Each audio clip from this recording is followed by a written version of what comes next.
All right, and welcome to Fast Break Breakfast, NBA podcast. My name is Keith Parrish, and I'm here once again with my buddy through the miracle of computer phone. I'm here with Dave DeFore. Dave, how have the first 5 days of the NBA season treated you? Great. It's been fun. I realize, I don't know. It's been a lot of fun. I realize I didn't count the opening Tuesday night. That doesn't really count. It's a soft opening. Yeah, right? Yeah, soft open. You know, it's funny. I actually do differentiate between the Tuesday night opening night and then I call Wednesday opening day. Something different. Yeah. I call Wednesday opening day. Oh. As a matter of fact, I think this is a missed opportunity for the NBA. Why don't these games start at noon Eastern on Wednesday? Come on, man. Give me a full day. Every time they do it, they nail it. I mean, think about the few days that we get, that are weekdays that we get all day basketball, and we always say, wow, man, it was a lot of games, but that was cool. And on Monday and Wednesdays anyway, you're giving us 14 games. Yeah. Anyway. It's been really good. The first real night, Dave, that Wednesday. Yeah. So I hosted a watch party in Nashville. It was a fantastic success. The Grizzlies hung on against the pathetic Utah Jazz. But there's like 12 games going on. I'm not there. Yeah. It's like my wife talking to me at dinner. I'm not there. I'm thinking about something else. I'm thinking about NBA lineups. So I was at this Grizzlies watch party, and I'm like, man, I wish they spread it out. I did like on Saturday, because I don't watch college football anymore. And I'm like, why isn't there an afternoon game?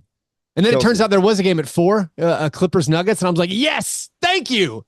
I was super excited about that. Sunday wasn't bad. We had a bunch of, there was a bunch of, I'm watching NFL. I'm also sprinkling out NBA happening all afternoon. I actually left. I went and watched the U.S. women's national soccer team play Iceland in a friendly. Let's do our old men complain about ticket prices, Dave. We're talking about an exhibition between the U.S. women's national team and Iceland. What's the cheapest get-in price ticket? $200. Cheapest. Well, wasn't that bad. No, no, it was felt realistic to me. I took my daughter. I would have taken my son. He didn't feel well. They've been nonstop ill. I was sick last Monday. We're in the full throttle school year. Somebody's off every few days. So my son didn't want to go, wasn't feeling great. He's going to lay on the couch, watch TV. I took my daughter to go to the game, and I'm like, it's just an exhibition. I'll wait until 20 minutes before the game, because the stadium's a couple miles from my house. It's like, I'll wait till 20 minutes before the game and buy a cheap ticket. There were no cheap tickets. So, I'm talking StubHub resale, nothing. The cheapest ticket.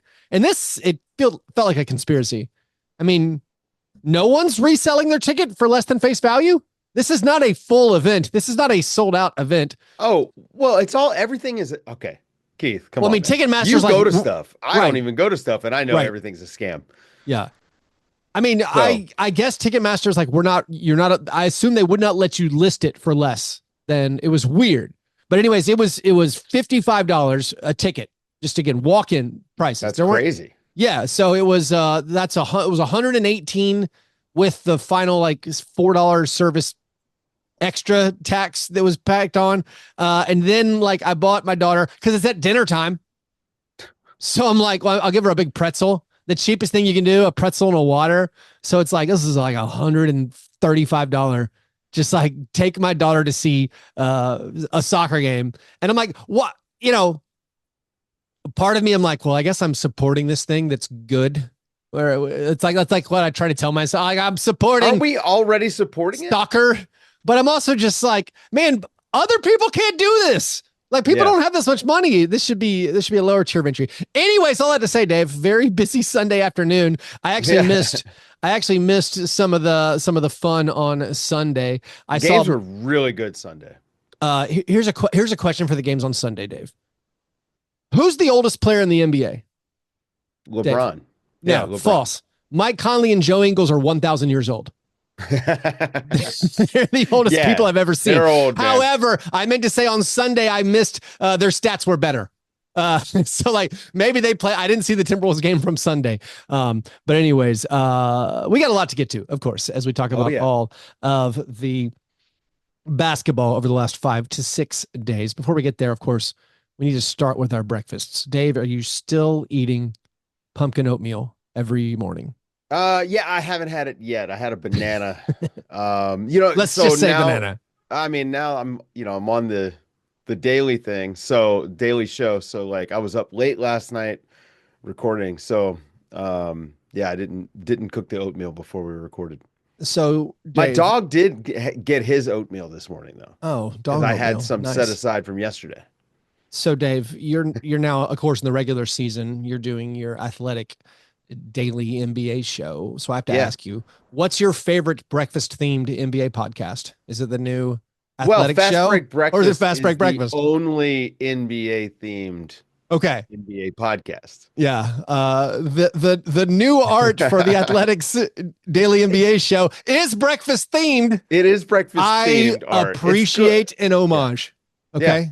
I appreciate an I homage. do think I love that art. It's very good. But yeah, this is the only breakfast themed podcast. The waffle with the basketball shape, it's sublime. I wish I Good. thought of it. It's good. My breakfast, I had a green apple. I guess it's a Granny Smith Ooh. apple. I still live in the Why? ignorance of not knowing the names of any apples. I don't I mean, know. People are like, hey, what's your favorite kind they're of like apple? I'm like, corporate brand I names. You don't know I what I don't mean? know. It's like Nike. Okay. You know, Was this the Nike of apples? It I was mean, I don't know. I don't know. I've never been a Granny Smith guy. The green apple never did it for me. I don't think I any mean, I'm from apples ever Virginia, so. done it for me. It's just an Oh, apple. have It's you had a Cosmic Crisp? See, now you're talking to me about apple names. I've Yeah. already said Okay. I don't know anything about the apple names. Okay. Cosmic Crisp is the perfect apple. Okay. Perfect apple. If you like sweet, it's sweet enough. If you like tart, it's tart enough. For me, all Always crispy. apples are play in tier. It's just a 37 win team. Man, That's what an apple is for me. I eat an apple every day. Doctor away. And has kept the doctor away for quite a while. Let's move past our breakfast. After our breakfast come Granny Smith apple. The breakfast in bed apologies. This is my chance to make right what I might have gotten wrong in a previous episode. It's frequently the first time we talk about the NBA. I got a couple of things I should probably fix. No huge factual errors that I noticed last episode, so nothing there. However, I feel bad. I feel like I got kind of loosey in the football again with Steven Adams. I thought he was going to play. I thought he was going to play the Rockets games. He played in preseason again. Yeah. And he's out with the calf and also just knee issues. So it's not ideal. Also, here's a big apology. I don't apologize for predictions. What's the point? Yeah. But sometimes I will apologize for analysis when I see a guy and I'm like, I don't get it. And there's a guy who I did not get until the last week. And it's Dyson Daniels of the Atlanta Hawks. I didn't see it. Never saw anything on the Pelicans where I'm like, oh, that guy needs to play. I remember hearing the late Jerry West actually at Summer League talking about his draft class and how Dyson Daniels was a guy he particularly liked, loved his vision. I never saw Dyson Daniels with great vision in any of his time on the Pelicans or any of the Summer League games I watched him play. Dyson Daniels has been amazing for the Hawks this year. And in our over-under episodes, John Burr was joking about Hawks fans he knows thinking they like won the DeJounte Murray trade because they have Dyson Daniels now. And I'm like, what a homer take that is. But Dyson Daniels has been great. The Hawks, I don't know if they're better than we thought. They took care of business in their first two games. Like they didn't get upset. They actually weirdly got to play teams worse than them that we assumed were worse than them. Then they play the Thunder on Sunday. It is close for a while. We like commend them for giving the Thunder a good run, but they lost by 25. They were competent. They were confident. They were good. Right? But like Dyson Daniels looks amazing, and I can't get over it. I mean, he looks like, I was trying to think of what player comp I would give him. I think I've decided that he is Kyle Anderson if Kyle Anderson if Kyle Anderson had normal NBA speed and athleticism? Kind of like George Hill a little bit. Okay, a little bit like Right? George Hill. I like that. He's Yeah. got some of that to me. Like he's a Spursy guy, actually. He Like does seem Derek very White. Spursy. Derek White, right? Yeah. But he's so long, very good defender. I mean, listen, I really like that Atlanta team. I enjoyed watching him in the preseason. I mean, I think Jalen Johnson is very interesting. He's even struggled. I mean, Jalen has not had a good start to the Yeah, season. but he's still done stuff that stands out, right? Like I mean, he has tried to destroy some people on a few dunks. He's blocked a few shots that I really liked. But Trey has been really good. He kind of he got his ass handed to him yesterday, but he's been pretty good overall. Atlanta's fun. This is my thing, man. You don't not every team is going to be great. Right. And you can be bad or mediocre and fun, and it's fine. Yeah. And Atlanta is a much more fun team this year than they were last year. Risa Shea can play. He can play. So he's fun. And you add him with the Dyson Daniels, you just said there's like that athleticism and that length. Yeah. Right now, it's at least working. And also, like Bogdan Bogdanovic, he missed the game on Sunday, and he's been underwhelming, I think, because he's not totally healthy. And that, of course, has been one of his red flags his whole, last few seasons of his career. But like, yeah, the Hawks are something. And I don't know. We're gonna do a thing at the end of the show. I haven't told you about it. I'm surprised. I think I'm trying to keep a running power rankings for myself. This is something I used to do. I love doing it, just like trying to rank the teams. But also I was like doing tiers, and basically, you're nitpicking 10 through 17. They're all about the same. But when I was doing my big tiers, I think into the show, we'll go over it. We'll give you a little taste right now for the listener. There are some teams I'm going to nominate to move tiers. And I had the Hawks basically in this like, maybe their own tier of like that team has a ceiling of the play-in and a floor of maybe the play-in. They're going to win 35 games. But I'm considering moving them from ceiling play-in tier to the competitive fray, which is like 8 or 9 teams where they're all pretty good. So I don't, we'll table that. We'll come back to it. But okay. I'm sorry, Dyson Daniels. I was not familiar with your game, and I've been really impressed by what I've seen. Do you feel like people just don't watch the Pelicans? And it's why they're underrated all the time and overrated? I think you could make that argument for most teams, where you're like, hey, if you said this, they probably weren't watching. I mean, like, we're limited in what we can do. I mean, I appreciate League Pass and it's condensed games. It's all possessions games. And another fun thing about doing my own little power rankings is it actually alerts to me the times I might have a blind spot where I'm like, all right, I'm ranking the Hornets and the Raptors. What have I seen of the Hornets and Raptors? And then I'll go check out. So I'll watch some more of their games. So I like that part of it. But yeah, I think Dave, yes, people don't watch the Pelicans, but also I find people don't watch every team whenever they're talking about it. That's fair. Yeah. Let's move on. Those were our breakfast in bed apologies. Before we get to our steak and eggs best thing, just a thank you to some new Patreon supporters. We have Patrick N and Brent Ray signed up. Texie Mista returned. Miles returned. Back. Thanks for coming back, folks. If you signed up recently and I haven't thanked you on air, good chance I thanked you over on Grits and Grinds. So anyways, thanks for everybody who's signed up over there. If you, listener, want to support this program, you can join us over at patreon.com/Fastbreak Breakfast. If you join up over there, you'll get one bonus episode a month. Plus, you can join the Slack channel. Also, another way you're going to support this program, if you haven't bought League Pass yet and you're going to buy League Pass, I've got an affiliate link for you. So I'll put the affiliate link in this show's description. In the show notes, there's a link there. If you want to buy League Pass, I recommend it just because how else are you going to follow the league? It's too hard to have all these pirated streams, VPN this. No. Just pay for League Pass. I'll get a taste if you use the link in this episode's description. All right, Dave, steak and eggs, best thing. What's your favorite thing you've seen in the opening week? This is going to seem so funny, but I really love the Clippers. We're It's not. back to the scrappy Clippers team that you remember that team pre-Kawhi, pre-Paul George that just they were in every game because they had like 8 or 9 guys who at least tried hard and they had just enough offense to keep up sometimes, but then of course they'd get blown out by teams that could really score.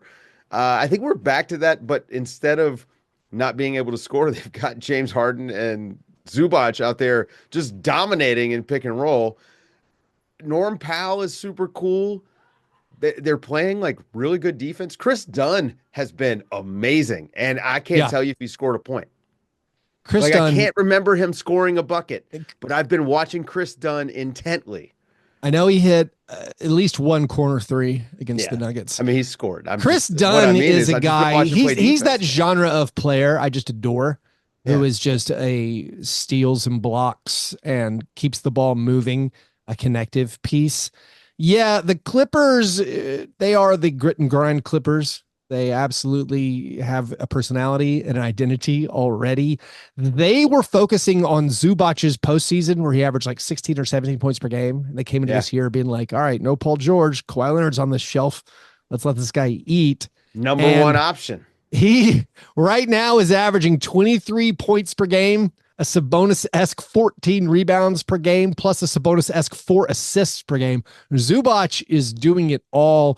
I targeted Zubac and Norm Powell in every fantasy league I was in this year. Yeah. I'm frankly embarrassed how few shares of those guys I ended up with, because right now Zubac has been amazing. Norm Powell right now averaging 25 points per game.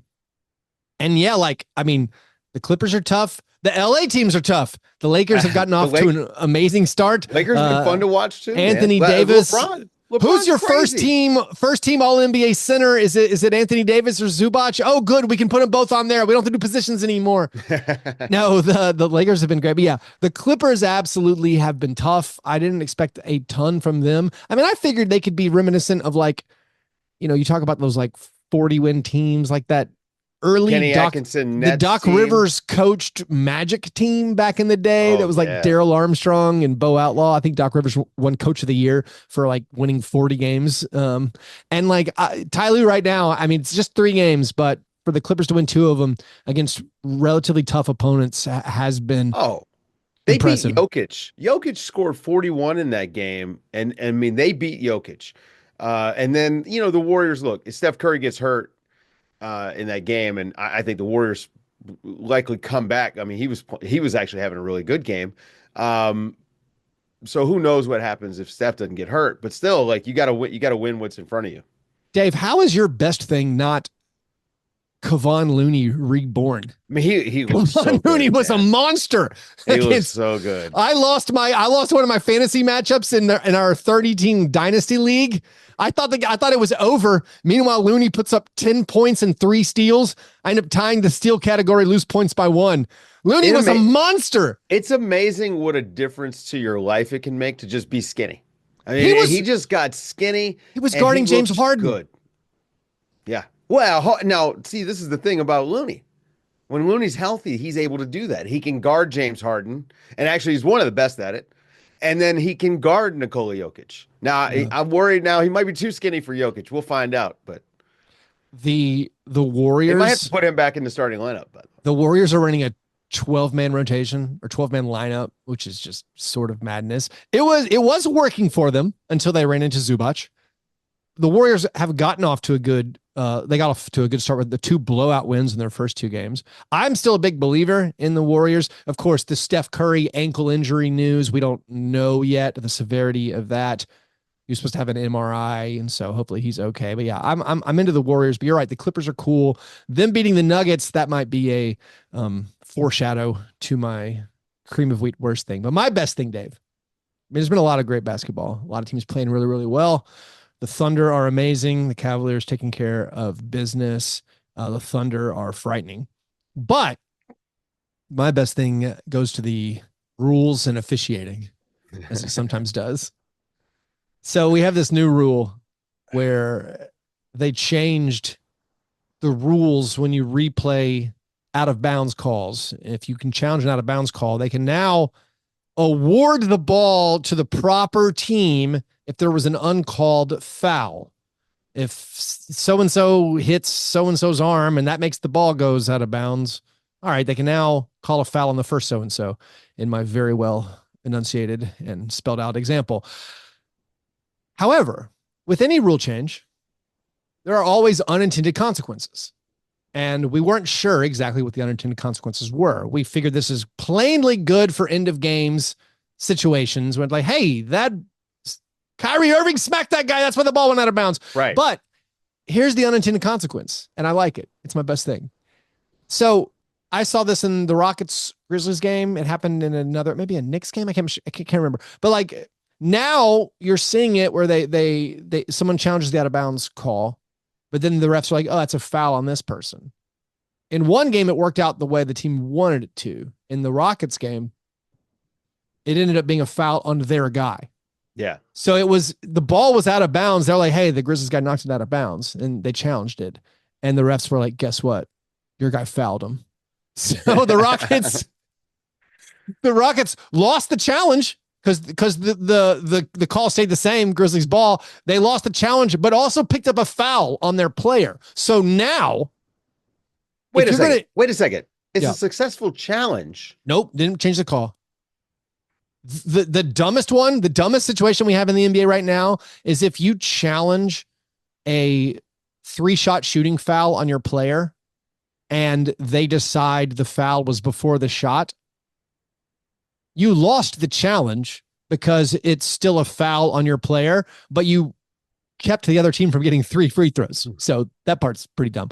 But this is a situation where you lose the challenge and you pick up a foul on your player. So now you have to decide, but before the final moments of a game, you have to decide in the third quarter, second quarter, if you're going to challenge an out of bounds call, you have to be like, am I going to risk picking up a foul on our guy? And I think that makes teams. How far back are they going in the replay? Oh, remember, that's what's the word? There's a word in the rule that's like, that explains how far back, but I'm like, you can interpret that. I don't know. Keith, I like it, Dave, replay, because man. I know. So you hate replay. I think this is going to cause teams to challenge fewer out of bounds calls. We'll see. That's my long-winded path to that's my best thing. We'll see. I like the unintended consequences. I don't know. I would like to ban replay. The opposite, Dave, of our steak and eggs best thing is our cream of wheat worst of week. I'll go ahead and share mine since I tipped my hand. The Denver Nuggets look like they're in trouble. The Denver Nuggets look horrible. Denver Nuggets look like they are in the play-in. They're going to be lucky for the play-in. The Denver Nuggets offense is disgusting. They have, I would say, the best player in the NBA. Yeah. They have the most transformational player, maybe of this decade. And what have they been doing? Why are these the players around Nikola Jokic? Now they nearly came back and won that Clippers game because Jokic hit 7 threes, which also was a great moment because Jokic, after the first game, was like, our team stinks at shooting. No one on our team can shoot. He's like, it's like Michael Porter Jr. and Jamal. He's like, Mike and Jamal, they can shoot. Everybody else, very streaky, not good at shooting. So it was fun that he then followed that up with a career high 7 made threes in the next game. I see you, Jokic. You're special. The rest of your players, they were doing one of those things on League Pass where it was like, I don't know, what's your favorite ice cream or something? You know, it was the in-arena entertainment that they filmed for the Nuggets in-house stuff. And it's all these players saying what their favorite ice cream was. I didn't know who any of them were. I was like, these are Nuggets players? Who? Oh, Julian Strother. I know who that is. But they're like the rest of them, like, who are these people? They've had good players on their team and they let them go. Like, just like two-way guys. They had Jay Huff. Jay Huff has been a revelation for the Grizzlies. He's way better than DeAndre Jordan. He'd be their 6th or 7th best player. I am okay. Maybe not. Who? Maybe Outside of the starting lineup, there's no one on that bench better I mean, Russell Westbrook, 6th. I'll give him Russell Westbrook, who's been putrid. Awful. He's been awful. Oh, turns out it's not going to work for another team. He's been awful. Christian Braun has been good. Okay, I'm counting him as better than Jay Huff. Yeah, Christian Braun's been good. They've got it rough, and I think the biggest thing is like if Jamal Murray was good, this is not a conversation. If Michael Porter Jr. was good at all, this isn't a conversation.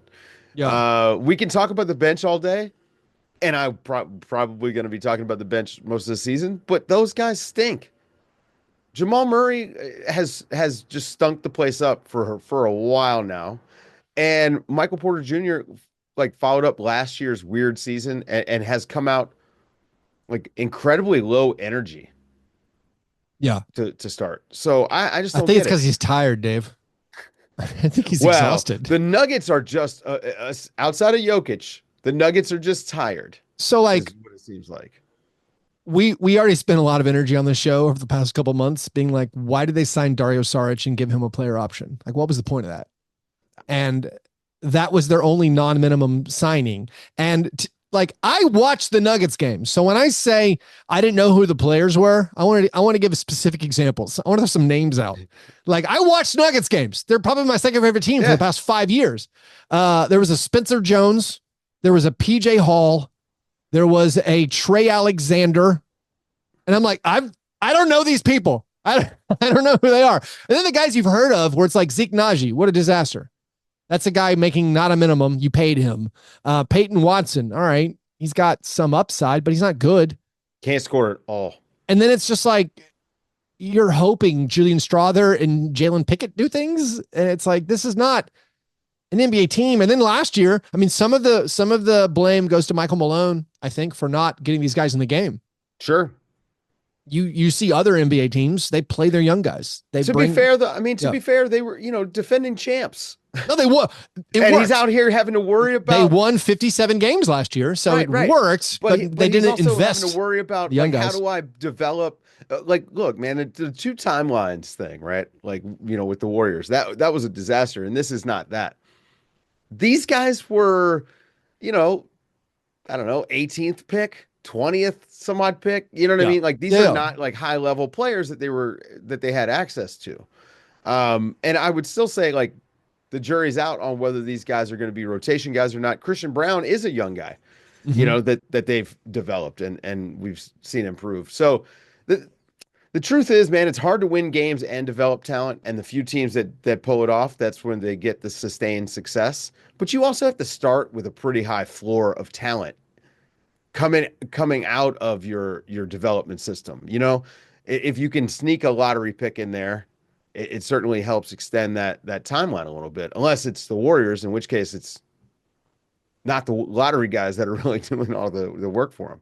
Yeah. But losing the bench pieces the last few seasons, I mean, Michael Malone is like pissed to start the year with the front office. That's the other thing. He's lost weapons. It seems like the energy around the team, not. Well, this is Michael peak. Malone's last season there. Yeah, I think so. That's it. Yeah. This is it. I mean, I don't see them winning the title. They don't have assets to go out and get another piece. Jamal Murray really does kind of look a little cooked. Michael Porter Jr. is theoretically a piece that they could trade away, but do you want to trade for Michael Porter Jr.? Could they get Brandon Ingram somehow? Like, could they, work out a multi-team deal? Give them somebody who you can hand the ball to and say, hey, get us a bucket. Julius Randle, like if for some reason Minnesota wants to move him, like somebody like that, like it's crazy to say that they just need a guy that you can get him a bucket. But right now they only have Jokic.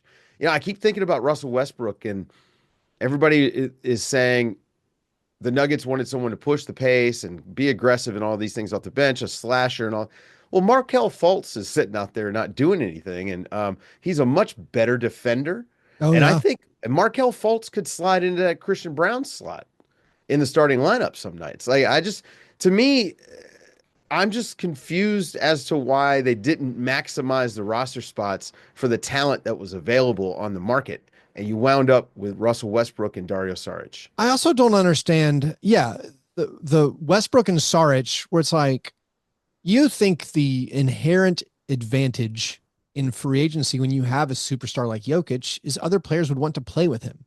And it's like, hey, come build your market value playing alongside like Nikola Jokic. Why wouldn't, I mean, they couldn't have promised Tyus Jones a starting spot. Hey, we'll start Tyus and Jamal Murray. Who cares? Christian Brown will come off the bench. Like, you just need, I don't know. They just needed players, and they've failed to surround Jokic with players. Anyways, Dave, what's your cream of wheat worst of week?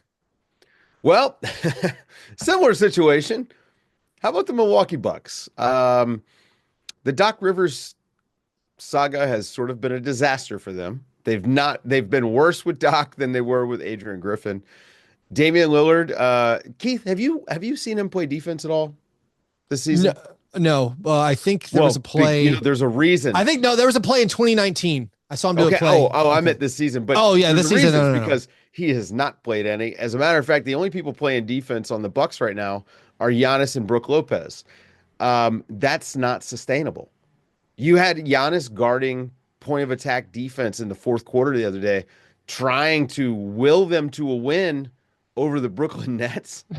Like, Cam Thomas was too much for the Bucks defense. Like, how far have we fallen from grace? Well, I mean, Cam Thomas is a point a minute scorer. The guy's averaging 30 points per game. He's on my list of guys that Denver should be going to try to catch, right? Like, just get somebody in there.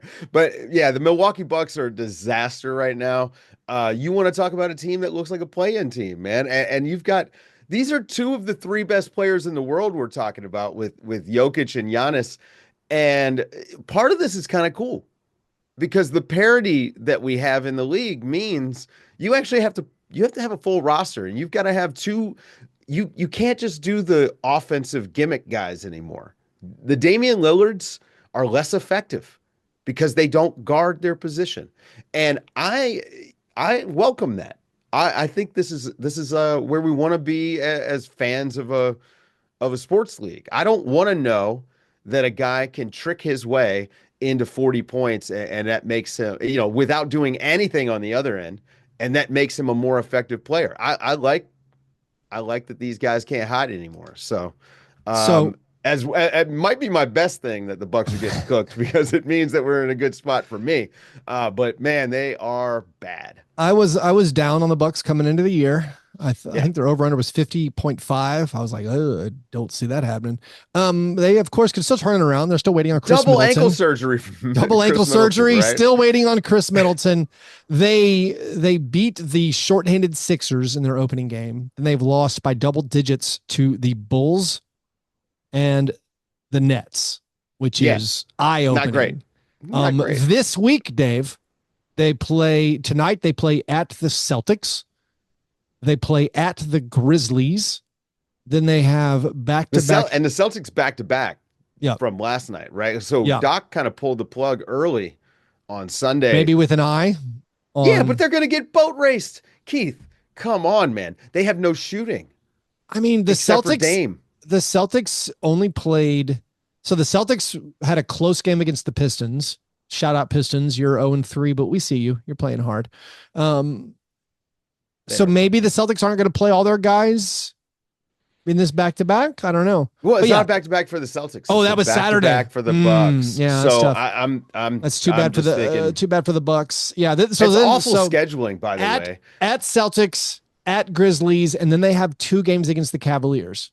So like this is a hard week for the Bucks. And everyone, look, I'm pulling the panic alarm on them now, and everyone I think will catch up next week. Yeah, I think panic.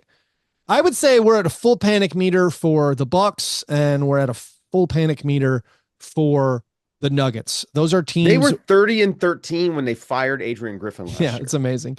Both of their fan bases, like if you're a Bucks or a Nuggets fan, you came into this season thinking you're going to win in the 50s and you're a contender to win your conference. And right now that looks kind of far. I mean, again, it's preposterous. I can go back to past seasons of this show and look at our opening week reactions, and they're laughable. So like it could all turn around. But right now I'm at a pretty good panic. for both of those teams. Let's give you. I'm gonna give some names of players now, Dave. You tell me panic or not. Yeah, it is. I love it. It's panic day. We already said Jalen Johnson, no panic. He's just been bad. No. Kyle Kuzma has been horrible. Of course, the Wizards are a joke of a team. He understands the assignment. Waving off your teammates in the first quarter. He understands the assignment. And shooting a brick from the logo is something else, man. Was it a press release or just an article that came out? What was this thing about Kyle Kuzma saying he's no longer going to dress up as extravagantly before the games? He's not going to be as fashion forward. No oversized pink sweaters anymore. He's going to dress more understated. But then he comes out. Do you see this press release that he's going to do business casual? Like, might as well. He came out their last game. He had a t-shirt under his jersey, which is not legal. And then the sleeves were cut off. It looked like a late 90s, early 2000s college thing. What? We got Adam Silver. I need you to crack down. David Stern would not have this. Is this a Steve Francis tribute for him? Or what? All right. So are we not panicking? Kyle Kuzma, no one cares? Honestly, I don't care what these guys are wearing. Okay. Quit showing us when they walk into the arena. Denny Avdia has been not shooting the ball real well for the Portland Trailblazers.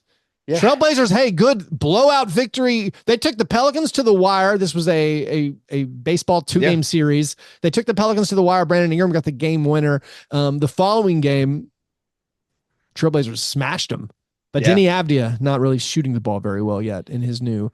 Is it just too many voodoo donuts? Too much good Thai food? I mean, it's early. Okay. Also, it's not like there's a ton of space there. So the shots aren't exactly all that great. But I mean, I don't know. I don't expect him to really light it up as a shooter there.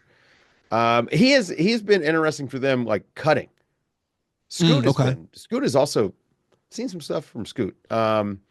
Portland is interesting. They play pretty hard. Dave.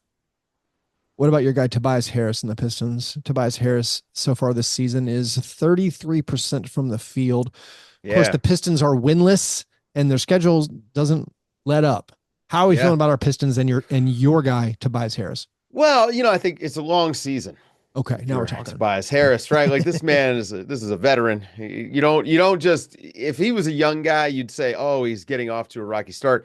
But Tobias Harris, I mean, this is a steady ship. He'll get back in action. I think the bigger problem is, look, the Pistons are playing harder. I actually you saw that in preseason. You saw that game one. Clearly, they're a little bit more of a connected group. I keep getting texts about Cade Cunningham, and I look, and it's like, oh, cool, he's got great numbers. They lose all of his minutes. Yeah. Every time. He's having to play his minutes against the other top players. He's one of the top point per game guys so far on the year, along with your Cam Thomases and your Anthony Davises and Jason Tatum. Mm-hmm. Empty right now. I just still empty for you. Okay. Want to see more. I watched him fall apart in the fourth quarter where they had a chance to win the game, and it just fall apart on both ends. And I mean, just let Pascal Siakam just dunk in the lane when he was in front of the basket. And it's just I continue to see stuff like that when I watch the tape. Speaking of Pascal Siakam, the Pacers not getting off to the start they wanted. They're 1-2. Their only win is over the Pistons. Are we thinking anything about this team? I'll say it was weird. I was super surprised. I mean, James Wiseman, he blew out his Achilles. Terrible news for James Wiseman. But also, I was really surprised that he was in the rotation over Isaiah Jackson to start the year. I thought that was interesting. They're leaning heavily on Benedict Mathurin. It seems through the first few games. Neesmith not playing as many minutes. But Halliburton just hasn't been as good either. And I think he's been bad. Yeah. So I don't know. Is that concerning? Because when we think about Halliburton, so much of our impressions of him, I mean, of course they made it to the conference finals. That's a big deal. But it was the beginning of last year, right, where he was just otherworldly. And ever since then, it's been not as good. Is this something that's going to shake it off? I mean, no, I didn't buy into this when it was happening. So, I mean, I can smell a gimmick when I see one. Or I can smell a gimmick when I smell one, I guess. I know a gimmick. I like the mix. I'll say that. Smell and see. I don't know. But I know a gimmick when I see one, and I mean he's kind of a gimmick player to a large degree. And he's the shooting is not there right now. It probably will be around. I do think like I wonder if he's totally healthy. Like Yeah. I have to ask that question. Hamstrings are tough, and I try not to judge these guys when they're not totally healthy. But um, he hit a wild three to send the game against the Sixers to overtime. Hmm. But if you throw that one out. That guy has not been shooting Yeah. the. I mean, he's shooting 21% from three right now. And that was a big, by the way, I mean, that was just a big game for the Sixers to not fall to 0 and Huge. 3. Maxey with 45 points And a in huge that game for the one. Pacers. It was a chance to beat the Sixers without Embiid and Paul George, and you didn't do it. Like that's a game that the Pacers that they should be expected to win that game. Do we even For know? sure. Sorry, do we even know when Joel Embiid or Paul George are coming back? I've got October 30th circled. It's the home opener and it's the Pistons. So you check two boxes. Number one, it's also about 2 weeks or so for PG, but we haven't gotten a PG update, so maybe Yeah. not. But to me, I was like, okay, so who's the easiest opponent at home that Joel Embiid would want to play? The the uh the injury issues with the Sixers, like they're running out. Like Caleb Martin's playing 37 minutes and Eric Gordon's playing 35 minutes. Their game against the Raptors, I was watching like some of the second quarter, and it legitimately felt like an early April game with the guys on the court. It's like these guys, like both teams, or like the Raptors had two guys I wasn't like I had to look up who what their names were. I'm like, wait, who's like oh that's what Mogbo looks like. Like it's This is the 4 o'clock NBA yeah. And then TV like I'm game. like oh the Sixers are playing Bona, huh? All right.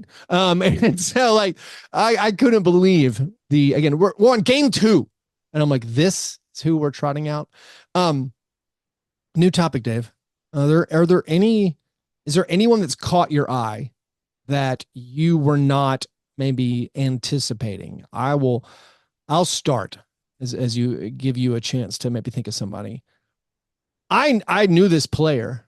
I actually picked him up once in fantasy leagues once the DeJounte Murray injury news came out. I'm like, oh, Jordan Hawkins is going to get more opportunity. That guy can cook. That guy is a extremely impressive scorer. And I don't know what role he's going to carve out for himself on the Pelicans, but with Trey Murphy sidelined and now with DeJounte Murray sidelined, he's going to get minutes. But like when they're fully healthy, what's going to happen? But like Jordan Hawkins had two amazing games the first two games. I didn't see the Blazers loss on Sunday where they lost by a lot, but I was really impressed. I think the biggest eye-opening guys for me this year so far, Dyson Daniels, like we talked about, and then also Jordan Hawkins, I thought was super impressive. Has there been anybody that you've seen that you're like, wow, this guy's off to a great start? I wouldn't say, well, I mean, there's plenty of people off to a great start. Like Yeah. LaMelo has been really good. Mm-hmm. But we all sort of I not expected this, but we know that he needed this, right? He needed to get off to a good start. So he's been really good. But the rookies that I've been, I don't do draft work anymore. Like I just don't really have a lot of time. I have to catch up kind Yeah. of after the draft Sure. usually. And some of these guys, you see them for 2 minutes in summer league where they're doing stuff and that's all you get. And so Eves Missy is extremely interested to me. I watched him and Zion a little bit over the weekend. They had this little two-man game happening in the post, which is really unique for the NBA now. His footwork is pretty good. His first game, he had 9 screen assists. So Look at you saying open up my screen eyes. assists. I mean, hey, it led to 24 points for the Pelicans, and we keep talking about how they need a center. Yeah. And I mean, maybe they've got one. I don't know. But as far as like Oh, I the say he's absolutely the rookie of the year. I I mean, mean, after a week, because like it's I posted a thing on social media where it's like all the top 15 picks, where it's like yeah, the best guy was like Donovan Clingan, who had 2 points, one steal, and one block after his first game. Like a yeah. bunch of guys getting. No, who else were you going to say? Where were you going? Well, I think Norm Powell. Oh yeah. Again, Oh yeah. like He's been awesome. we all made the joke when he was talking about being an all-star last year. Man, this guy actually has the talent for that. It's been about role for him, but you see him like this is a true shooting guard that Yeah. the likes of which the NBA doesn't have a ton of anymore. But he also guards, and he's not. I mean, this is. I'm surprised that Norm Powell is able to just sit around, and I'm not going to say flounder on the Clippers, but this guy clearly is a starter in the NBA and maybe a good one. Like Yeah. maybe like your fourth best player or third best player, you know, if I mean, he is just competing for a title. I don't know when you do those rankings of like who are the best shooters in the NBA, but as far as a guy who gets basically all his points off jumpers, he doesn't and is miss. Always like around 50% from the field. Yeah. He's really fun to watch play, and he's playing great so far. And him and Harden together are actually, I mean, that's some firepower. You know, Zach LaVine is kind of out there as a name that would be available maybe for the Clippers if they wanted to go get a guy, or like the Warriors. But if the Clippers are not going to blow this thing up, they're going to keep Norm Powell. But I don't know why you've got Zach LaVine at home. I like that. And Norm guards. Let's do an important update, Dave. This is an annual tradition for Fastbreak Breakfast. This is the Jacque Watch, where we keep track of all the players who have yet to make a field goal attempt. We're hoping one of them matches Jacque Vaughn's record-setting 22 consecutive misses to start a season. We've had some thrills in the years we've done the show. Pokashevsky, I think, was over his first 14. Jamal Murray, probably the closest we'll ever get. I think missed his first 17 shots of the year.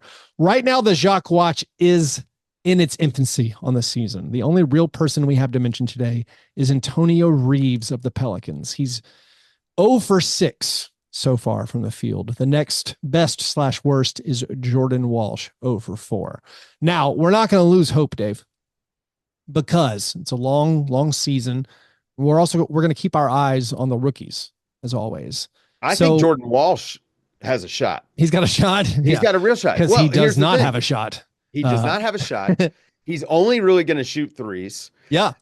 And he's going to play a lot for the Celtics. So, and they expect you to get up shots. With the just advent of players who shoot 80% of their shots from the 3-point line, I feel like we have a chance now. But I keep my eye on the rookies. So actually, Dave, I'm going to issue a Jacque Watch. This is different than a Jacque Watch warning. Right. This just means that the conditions are favorable for a Jacque Watch.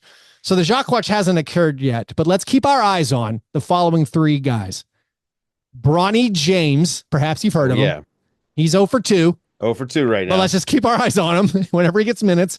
I'm also going to keep my eyes on Yuki Kawamura, 5'8", internet sensation for the Grizzlies. He's 0 for 2. Also, Johnny Furphy, he's 0 for 3. He was eating the biggest breakfast I've ever seen in my life.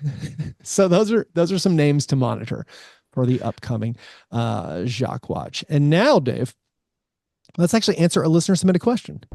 This is the croissant questioner. Are you going to finish that croissant? Do you also hum the music in your head? I do not. Nope. Do you? You hear it? Of course I do. Amazing. Quasi-Mofo wants to know, when did terms like QB1 enter the sports lexicon, and do you think we will see these naming conventions applied to the NBA, like PG1, PF1? Yeah, no. C1? Remember, all the NBA, like, sort of intelligentsia has been pushing us away from positions. So, no, I don't think so. I mean, you had the struggle between the positionless folks and the true point guard folks, right? But we crossed the Rubicon on that a while ago. I don't think you're going to get that. What I'm dreading is when they start calling guys like Jokic QB1. Oh, they're cross-sporting? And they are going to do it because QB1. I mean, I don't know, man. The watching sports with a depth chart is weird. Thinking about it like it's a video game is also a little bit weird. And I think that's where a lot of this stuff comes from. I mean, the discourse on sports is just... I don't know where it came from. Was it? I assume it was just like Merrill Hoge on ESPN. Yeah, probably. 15, but 20 also years it's ago. Just like an obsession with being overly technical. Which is that's, I don't know, man. Like, you ever work on cars, Keith? No, I don't know Okay. All anything right. about Well, I them. like to work on cars. When I Yeah. want to do, if I want to do something technical, that's what I do, right? It seems to me to be at odds with being like a fan and being into fun stuff, and then to be like into terms. Yeah. So, but yeah, I think that that's what we got to worry about is the sort of the sports creep where we start calling guys like Jokic and Giannis QB1. I mean, Giannis is clearly halfback one, right? Yeah, HB1. yeah, He's yeah, yeah, yeah. dive play all I day. like that. Another question from Magnus. Magnus wants to know which of the five remaining winless teams will be the last to get a win and why. The winless teams right now, we have our Pistons at 0 and 3. The Wizards are 0 and 2. The Jazz 0 and 2. The Kings 0 and 2. The Nuggets are 0 and 2. Now, the Nuggets, they get to play, they're going on a East Coast trip. They get to play looks like the Nets coming up. I don't think they're going to lose both of these. Pistons got the Heat tonight, so they Yep. might get off. They might get that that one tonight because the Heat are not good. I think the Wizards are exceptionally bad and Horrific. yeah, horrific. They could lose so many games. They brought Um, back their interim coach, yeah, and I'm like, why? yeah.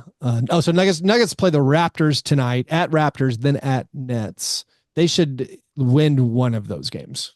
If they don't win one of those games, that's pretty bad. The Kings, I think the Kings are good. The Kings have played good teams down to the wire so Yeah, far. but I see, have this is my concern. They're supposed to be the best team when we got to that they are part of hosting the game. the Kings host the Trailblazers tonight. The Kings are going to win that game. I have I have no I have no doubt about that one. So yeah, I would say that it's the Wizards. I mean, the Jazz are maybe pretty bad. County George has not had a good season. More on No, that Jazz in the are awful. awards segment of the program. So yeah, I think I'm gonna say, I mean, maybe the Pistons, their schedule's still hard. Oh, the Jazz, oh, the Jazz schedule's not easy either. I think the Wizards are just so Uh, hopeless. Wait, the Jazz might not win for forever, Dave. This is the Jazz's schedule. I want to make sure I'm getting this in correct order.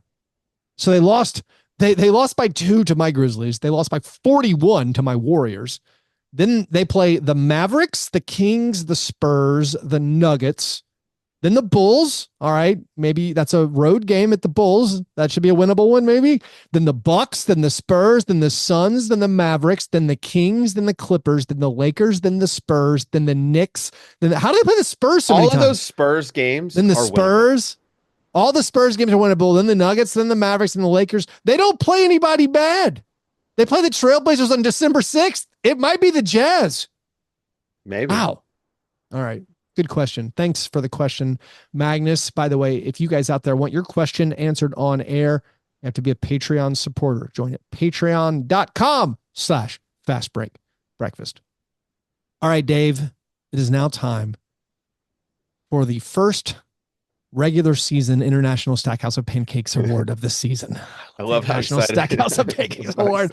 This is my favorite thing. It is given. The iShop is given each week to the worst performance in a box score. We have some honorable mentions before we get to the nominees. Honorable mention, Peyton Pritchard, 1 for 10. Kyle Kuzma, 3 for 16. Fred VanVleet, 4 for 18. Tyrese Maxey, 6 for 23. Anthony Simons, 6 for 20. Oh, by the way, Dave, are we panicking about the Rockets? My regular season bully Rockets team, they blew out the Grizzlies, but then they lost to the Spurs and Hornets. I thought the Rockets were going to be way better than the Spurs and Hornets. Their offense abandoned them. They have a lot of wasted possessions where it's like, I guess it's my turn to jack up a shot. I'm going to go do it. Are we worried about the Rockets after 3 games? Oh, I mean, I think so. Okay. For sure. This is, again, I think young teams, especially, if they had done something before and they stumbled a little bit out of the gate, then you say, oh, okay, you know what? They'll right the ship. I just think they got to build in good habits right away. I mean, this is this is a team that a lot of us thought could be like the 5th or 6th seed in the West because of how much depth they have, what that defense is going to look like, and they've just not. I don't know. The defense has been disappointing to me. I mean, it's always hard. It's more hard for defensive teams a lot of times just because of the way the NBA favors offense. And with the 3-point revolution that's occurred in the NBA, maybe it's harder for the grit and grind teams like the Clippers and the Rockets. Like, you can trip up and lose to a LaMelo Ball. And so you have to scrape out those wins. The Hornets are better than they were last year. Yeah. They're healthier than they were last year. They're more well coached than they were last year. Also, they won that game after Brandon Miller got hurt. I mean, the Rockets were up big. The Rockets were up, I think, 18 in that game. Hornets came back and won. Anyways, let's get to our bad shooting nominees. Our 3 nominees for the week. Keontae George in the loss to the Grizzlies was 3 for 18. Had 12 points, 7 assists, 2 rebounds, 1 turnover, 2 personal fouls. Ayo Dosunmu in a loss to the Thunder. He was 1 for 11. 3 points, 5 rebounds, 6 assists, 2 turnovers, 4 fouls. The Josh Giddey revenge game, Alex Caruso revenge game, advantage Alex Caruso. And then Jaylen Brown against the Pistons went full Kobe. 6 for 24, had 24 points, 10 rebounds, 5 assists, 1 steal, 2 turnovers, 2 personal fouls. So we have Keontae George, 3 for 18, 12 points, 7 assists. Ayo Dosunmu, 1 for 11, 3 points, 6 assists. And Jaylen Brown, 6 for 24, 24 points, 10 rebounds. I think it's gotta be Keontae George, 3 for 18. It's the more rare occurrence. What do you think, Dave? It's probably Keontae George, although with him, it's like, who else is going to shoot? Yeah. It's kind of like what they want him to do. I was leaning toward, AD, Ayo Dosunmu, because we're just going to call everyone by their initials, right? Because 1 of 11, when you're not the guy. I like it though, because I feel like Dosunmu redeems it for me with the 6 assists, 5 rebounds. Like, all right, little struggling game. 1 for 11 is real bad. 3 for 18 is so gaudy. I got to give it to him. But you make a good point. Why is he shooting so much? I'll tell you, so he doesn't turn the ball over. Only 1 turnover. Good job. Only 1 turnover because he got up 18 shots. So a rebound for the other team is not a turnover. All right. Congratulations, Keontae George, winning the first International Stackhouse of Pancakes Award of the season. And now, Dave, to wrap up, these are my power rankings, just my general tiers. And I don't think these are bold. These are of course based on the win totals I said over the past 2 episodes doing our over-unders for the West and the East. So these were basically my preseason power rankings, and maybe I won't run through the whole thing, but like there's an inner core, as in like the top 2 teams, and it's just the Celtics and the Thunder. I don't think anybody disagrees. And there's like a slightly outer core. And for me, that was like the Knicks and the Mavericks and the Timberwolves and the healthy 76ers. And I don't know how to do power rankings for teams that don't have their players. So like the healthy 76ers theoretically were there. Also I had the Nuggets in the outer core. I think we have just the Mavericks now, right? This is just the Mavericks now. The Knicks with Karl Anthony Towns. Okay. The Timberwolves with Julius Randle. I don't like it as much. But I'm fine with leaving those guys in the outer core. Do we need to have a ceremony to move the Nuggets down a tier? And the next question would be, how many tiers down do we move the Nuggets? I think it's 2, right? Like they're like so my next to stay out of the play-in tier. So I think here's my next tier. My next tier was my I don't have a great name, my very good but not great teams. And for me, that was the Cavaliers, the Suns, and by the way, this is going to change. It was the Cavaliers, the Suns, the Pacers, and the Bucks. This is based on my preseason predictions. Okay. So I think the Cavaliers and Suns, I'm fine with them staying up there. Yep. Everybody else, Bucks worse than even imagined. Pacers not looking great. Nuggets looking bad. And so that would cast the Nuggets, the Nuggets, the Pacers, and the Bucks into this giant pool, which I call a competitive fray. This is just good teams, we think. Yeah. And injuries, bad luck, weird shooting performances, opponent 3-point percentage is going to separate these guys. But here's the fray now. So I guess we've included now the Nuggets, the Pacers, and Bucks. I also have the Kings and the Magic and the Warriors and the Lakers and the Grizzlies, the Heat and the Pelicans. Now, when I say all those names, have the Lakers done enough with their hot start to be promoted from this? We were stunned that their over-under was only 43.5 wins. Yeah.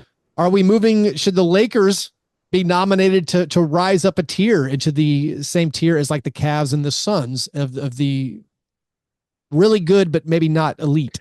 I think it's harder to move up than it is to move down. That's a great life lesson. That's right. Applies everywhere. That actually is. Yeah. There you go.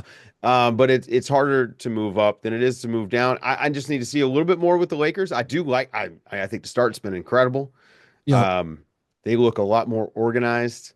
Anthony Davis has been effective, but I think LeBron being a top 10 player. I mean, LeBron, the ageless wonder is just nuts. It just doesn't make any sense. Oh man. So I've now come full circle again on this LeBron thing where it's become kind of incredible again. It was tiring. How is he still so good, so effective? Yeah. Looking at the teams I just listed off, I think if there were any nominees to move down into my ceiling play-in from the ones I just listed, I guess it would probably only be the Rockets, and we were higher on the Rockets than other teams. Maybe the Pelicans. I don't know, just based on that one bad defeat, but they won their other games, and so yeah. I'm not worried about it. So maybe the Rockets move down into my weird ceiling play-in group that was just the Hawks and Clippers. Are we ready to move the Clippers up, or are they still staying there? No. Okay. I think, again, harder to move up than it is to move down. But I think the Clippers are definitely moving in that direction. All right. And so that is 21 teams. My final 9 teams, here are the 3 categories, Dave. Bad, but with honor. Next one, bad. The next one, bad. Shameless. Without honor. Okay, so my bad with honor teams, the Bulls, the Raptors, the Pistons, and the Hornets. Are we moving anybody up, or is we just? The Nets for right now. Okay, so the Nets won a game. Okay. The Nets and the Wizards were my bad without honor teams. So maybe, I don't know. Maybe we'll debate it. Also, so my 3 bad teams were the Jazz, the Spurs, and the Trailblazers. Of course, the Trailblazers and Spurs have both won. I still think they're bad. I think Spurs fans would disagree. Spurs fans think they're the ceiling play-in or something. I'm not a believer yet. Okay. Yeah, no. So that's I will say it is so nice that Chris Paul is willing to throw the ball 16 feet in the air. Yeah. To Victor Wembanyama. It's not hard, right? It's not that hard, but the guys around Wemby that are not Chris Paul seem to struggle with that. Yeah. So I feel like you had I think the way we're doing I was doing my power rankings, the teams moving down are the Nuggets are moving down. The Pacers and Bucks are moving down. Maybe the Rockets are moving down just because I was higher than most people on them. Everybody else, you're kind of where you are. Although Clippers, Hawks, you have been, and maybe Nets trending up. Your nominations have been received. We will review your applications over the next week. And with that, Dave, I think we wrapped it. Another exciting week of NBA basketball comes up this week. I personally can't wait. It's going to be awesome. Anyways, thanks everybody for listening. If you want to support the show, patreon.com/Fastbreak Breakfast. If you haven't bought League Pass and you want to, use that link in the show's description. Anyways, you guys are the best. Thanks for listening. And remember, breakfast is the most important thing.